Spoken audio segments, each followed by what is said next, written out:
High, good evening. ছোট্ট মেয়ের সংসারে অনেক অনেক স্বাগত জানাই। দুদিন এত পরিমাণে গরম পড়েছে, আর 2 ঘন্টা বাসে দাঁড়িয়ে এসে রীতিমতন না আমার মাথা ব্যথা শুরু হয়ে গেছে। আর এইদিকে এসে যখন দেখলাম গ্রাম থেকে শাশুড়ি মা এত কিছু পাঠিয়েছে, তালের পিঠে করে পাঠিয়েছে, আর এইদিকে 1 প্যাকেট লতি পাঠিয়ে দিয়েছে। লতি আমি খেয়েছি, কিন্তু কেমন করে রান্না করতে হয় সেইটুকুনি আমি জানি না। তাও দেখুন কত সুন্দর করে ছোট ছোট কেটে পাঠিয়ে দিয়েছে, যাতে আমাকে কাটতে না হয়। এদিকে সাউরের যে নিচের দিকটা হয় ওইটাও পাঠিয়ে দিয়েছে, এইটা দিয়েও নাকি সুন্দর রান্না করা যায়। এদিকে সাউরও সুন্দর করে তুলে কেটে পাঠিয়ে দিয়েছে। এগুলো আমার খেতে খুব ভালো লাগে, কিন্তু আমি রান্না করতে এগুলো জানি না।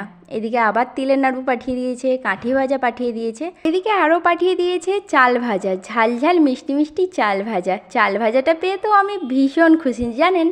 একবার আমি ফোন করে বলেছিলাম আমার চাল ভাজা খেতে ইচ্ছে করছে, আর এইদিকে দেখুন এত কিছু পাঠিয়ে দিয়েছে।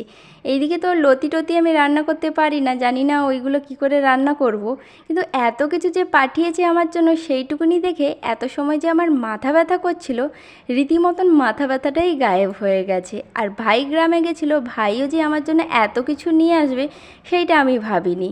এতগুলো জিনিস গুছিয়ে উঠে আমি রান্নাটাও করে নিয়েছি। এইদিকে রান্নাতে আমি শুধু মাছের ঝোল আর ভাতটুকুনি করেছি, আর নিয়ে বসে পড়েছি এই আচারটা। আচারটা সেই দিনকার আমি কিনে এনেছিলাম, আর আজকে ভাবছি আচারটা দিয়েই ভাত খাবো।